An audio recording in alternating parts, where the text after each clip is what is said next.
una vez un pueblo que arrastraba el mayor índice de desigualdad social, el mayor índice de desempleo, el mayor índice de informalidad y el mayor índice de inseguridad y violación a los derechos humanos.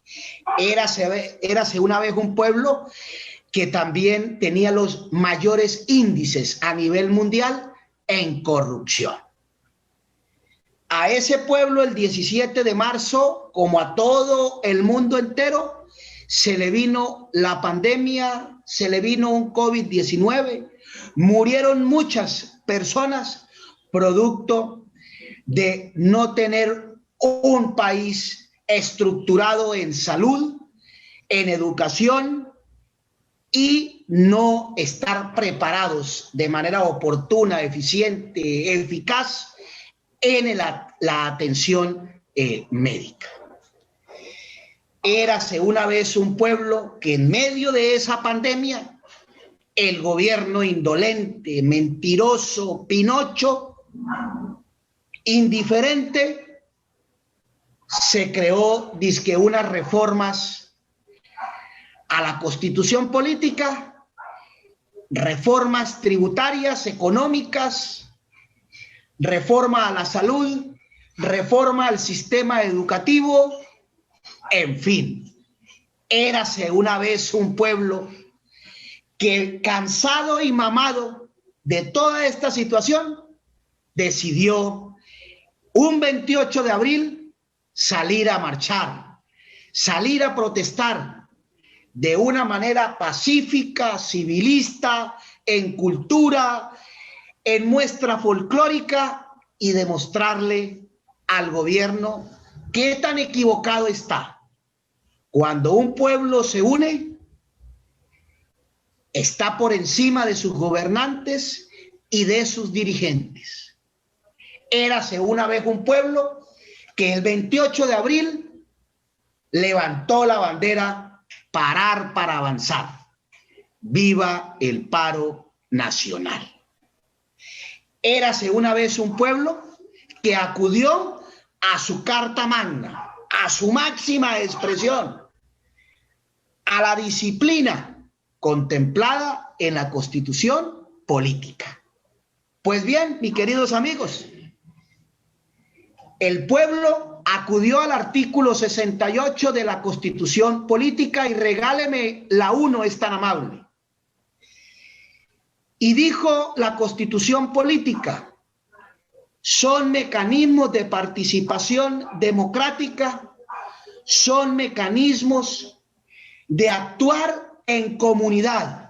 Y al artículo 67 de la Constitución política determinó que debemos actuar en comunidad, participar de las decisiones que se emanen por parte de los gobernantes, que no es así que los gobiernos quieran imponer políticas fracasadas. Hablo de políticas educativas, económicas, sociales, que obedecemos a unos mecanismos de participación democrática contemplada en la Constitución política de 1991. Y desde allí, érase una vez un pueblo que venía de una constitución o una democracia representativa a pasar a una democracia participativa. Por eso, en el marco del Estado Social de Derecho de la Constitución política, es aceptable la movilización, la protesta social, los plebiscitos, las revocatorias del mandato y, ante todo, todo eso enmarcado en la defensa de los derechos fundamentales y los derechos humanos. Etiqueta 2. Y entonces la comunidad dijo: bueno, tenemos que organizarnos a través de gobiernos escolares. Y la comunidad manifestó a través de la Ley General de Educación 115 y 1860, dijo: pues esos gobiernos escolares están conformados por consejo directivo, consejo académico y por el señor rector. es una estrategia formativa de participación democrática para el pleno desarrollo de la autonomía, la libertad, la solidaridad y el respeto y la comunicación entre todos los estamentos de una comunidad educativa.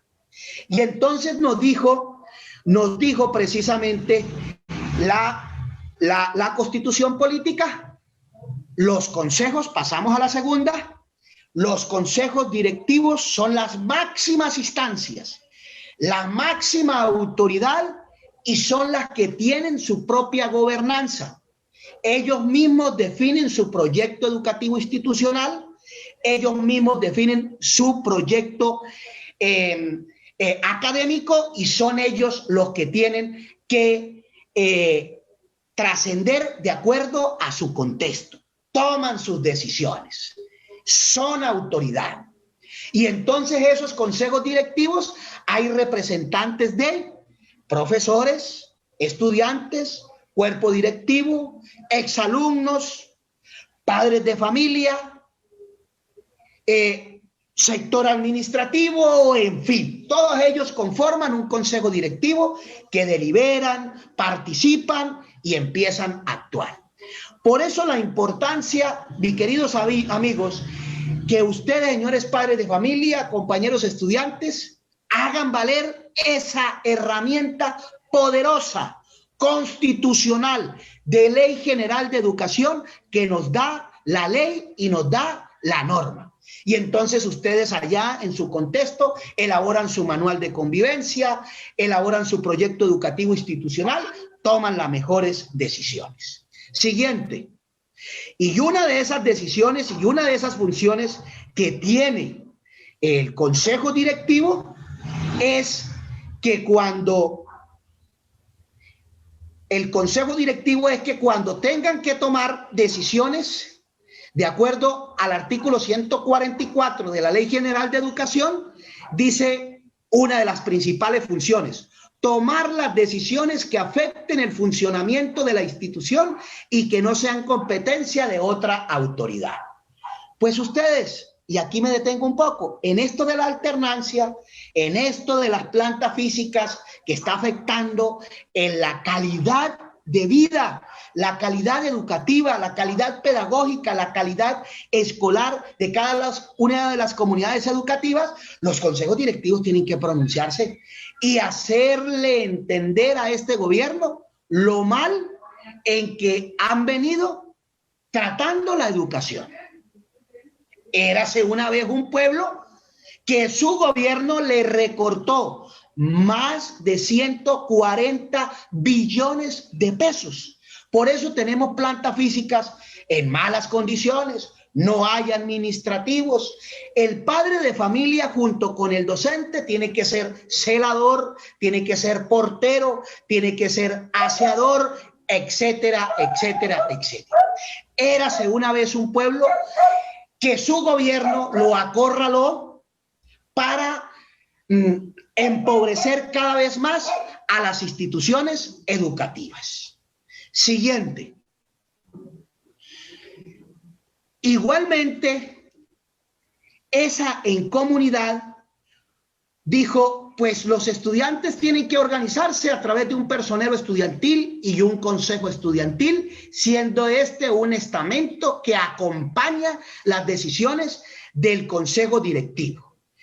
Y a fe que lo hizo, entonces se creó lo que llamamos el Consejo Estudiantil de acuerdo al decreto 1860. Un cuerpo colegiado que asegura y garantiza la participación de los educandos y estará integrado por un estamento, por un vocero de cada salón de clase, de cada curso.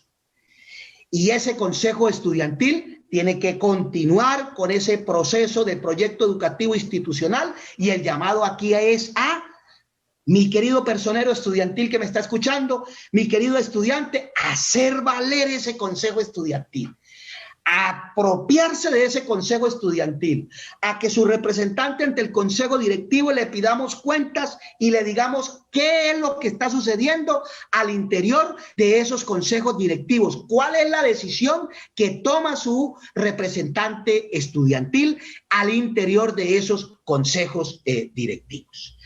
Y entonces ese consejo directivo, esos consejos académicos, junto con sus docentes, juntos con sus padres de familia, decidieron entrar a un paro. ¿Y cuáles fueron las causas? Porque hay que recordarle, las causas principales de que todos los estamentos, los docentes, los estudiantes, padres de familia, hoy estemos en este paro, es la desfinanciación de la educación pública.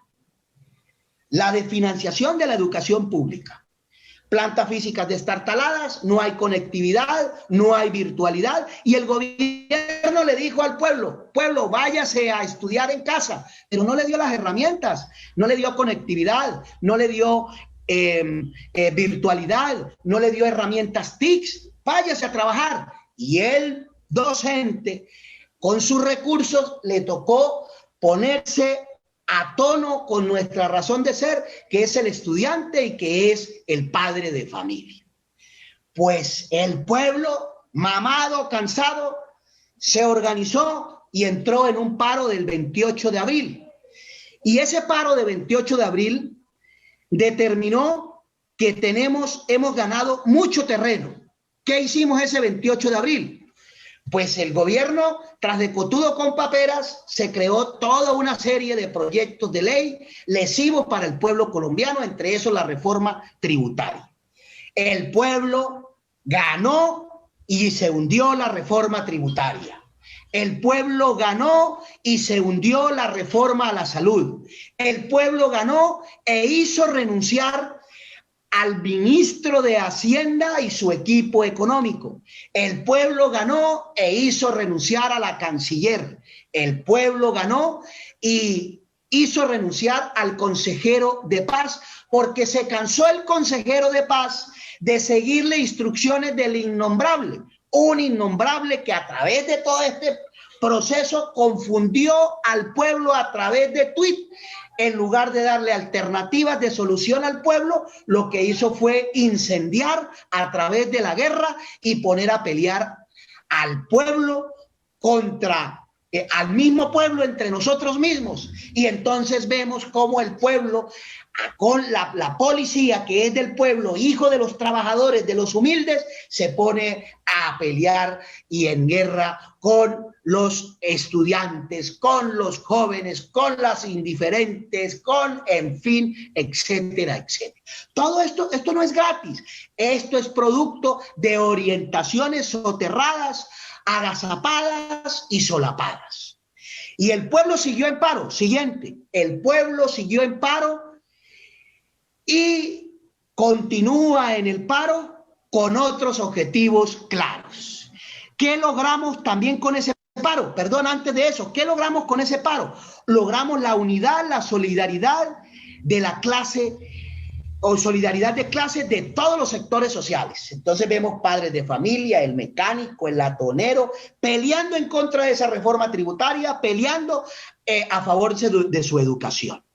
Y hemos ganado en que estamos haciendo pedagogía, visibilizando a través de la cultura, el arte, con una actitud pacífica y civilista, la realidad económica, social y laboral.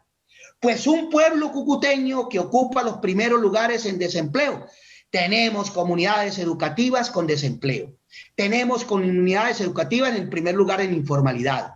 Tenemos comunidad educativa entre los 5 primeros pueblos de este país con extrema pobreza. No lo decimos nosotros, sino que lo dice el mismo gobierno a través de su estamento que se llama el DANE.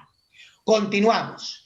Pero también continuamos en este paro y es el llamado que le hacemos a los consejos directivos, a los consejos académicos, a los consejos estudiantiles, consejos de padres de familia, a la comunidad educativa en general. Y decirles que ¿qué nos queda pendiente? Nos queda pendiente en que cese las muertes a nuestros jóvenes. Eso es algo inaudito, que a nuestros jóvenes, hijos del pueblo, nos los estén asesinando. Nos los estén asesinando y nadie dice absolutamente nada. Desapariciones, nadie dice nada. El padre de familia allí en un tema de incertidumbre, ¿dónde estará mi hijo? Pero el pueblo le ha enseñado al mismo gobierno de que la policía, la fuerza pública y la juventud y los trabajadores nos podemos unir y desarrollar actividades en medio de la diferencia con convivencia. ¿Qué queda pendiente? Queda pendiente una reforma laboral, queda pendiente que se hunda una reforma laboral, que se hunda una reforma pensional, que se hunda todos los proyectos de ley lesivos a la educación pública, lesivos, y que se hunda un proyecto de ley, el 094, mis queridos amigos, que se inventaron y que es en inglés, ¿sí? En inglés. Dice home school, educación en casa. ¿Qué es esto de educación en casa? Desplazar al docente, eliminar las escuelas y colegios, va en contravía de la calidad, porque cualquier docente homeschool lo puede hacer en casa simplemente con ser bachiller. Simplemente con ser bachiller. Ya no solo es la modalidad de la educación pública, no solo es la modalidad de la educación privada, no solo es la modalidad de los megacolegios en concesión. Es inaudito que al frente de un colegio público, el caso de la Divina Pastora, existe un megacolegio en concesión donde le invirtieron miles y miles de millones de pesos sin resolver esa escuela, ese colegio, esa planta física de más de 50, 60 años de historia, formando a miles y miles de educandos. Y entonces ahora se inventa este 094. Este 094 privatiza de una vez por todas, lleva la educación a la casa y le da la posibilidad al padre de familia a que él escoja y confunde al padre de familia y de pronto se la pone fácil. Y de pronto el padre de familia confundido se va a ir a la educación en casa, home school, para acabar con las instituciones educativas que tienen más de 50, 100 años de historia. Ojo con este proyecto de ley, que es el acelerador a la concesión. Así como concesionaron la alimentación escolar, como concesionaron muchas cosas que han venido privatizando en este país y los ha llevado a la corrupción, pues vienen por eso, a privatizar, a concesionar y a acabar con la Ley General de Educación. Entonces los consejos directivos, los consejos académicos van a pasar a un segundo plano en materia de sus proyectos educativos institucionales. Siguiente. Allí, ¿qué pedimos nosotros? Como lo han dicho algunos. Primero, que cese la política de privatización, la política de concesión, la política de prestación de servicio a través de operadores privados. Y hemos dicho, somos las comunidades los que tenemos que administrar nuestra educación a través de docentes idóneos, profesionales en la materia. Y hemos dicho, hay que hacer una enmienda constitucional. Entonces, es el pueblo la que a través de una enmienda constitucional del artículo 356 y 357 de la Constitución Política define los recursos para la educación hoy empobrecido, mis queridos amigos. Señores padres de familia, consejos directivos, les quiero decir algo. No tenemos decreto salarial los docentes año 2021. El gobierno ha venido con estas actitudes acorralando en pérdida de poder adquisitivo a los docentes. No tenemos, estamos con salario 2020, salarios irrisorios. ¿Cuál es la orientación que hoy le damos a todos ustedes? Es aprendamos a gobernar en casa, en la escuela. Aprendamos a gobernar en la escuela. Hagamos valer esos consejos directivos, actuemos y a que Cualquier inquietud que nos hagan, encuesta que nos soliciten, nos encontramos en paro en beneficio de la educación pública y los derechos de mi profe. Hay que defender a mi profe. Hoy pasamos una situación bastante lamentable, caótica. Señores padres de familia, consejos directivos, a defender al profe desde esos escenarios como los consejos directivos, consejos académicos. Envíele solicitudes respetuosas, exigencias desde los consejos directivos a los alcaldes, a los gobernadores, al gobierno nacional, en las condiciones en que se encuentran hoy las plantas físicas y las infraestructuras. Muy bien. Compañeras y compañeros, señores padres de familia, gracias. Espero haber hecho pedagogía para que este pueblo, como dijo alguien, vinieron a llevarse a uno del pueblo, al cura del pueblo, pero como yo no soy cura ni soy del pueblo, soy de corbata, yo no dije nada. Vinieron a llevarse al pueblo, del pueblo al profe del pueblo, pero como yo no soy profe, yo no soy del pueblo, yo no dije nada. Vinieron a llevarse al alcalde del pueblo, pero como yo no soy alcalde, yo no dije nada. Ahora vienen a llevarse a la escuela y colegio y a toda la comunidad educativa. Ojalá no sea demasiado tarde. Muchísimas gracias, compañeras y compañeros, y espero que este cuento lo repliquen con sus vecinos, con todas sus comunidades educativas ante la situación que hoy estamos viviendo. A parar para avanzar. Viva el paro nacional. Un pueblo unido jamás será vencido. Los gobiernos escolares están vigentes y son espacios para hacernos sentir, construir democracia, construir diálogo social, construir autonomía escolar. Chao.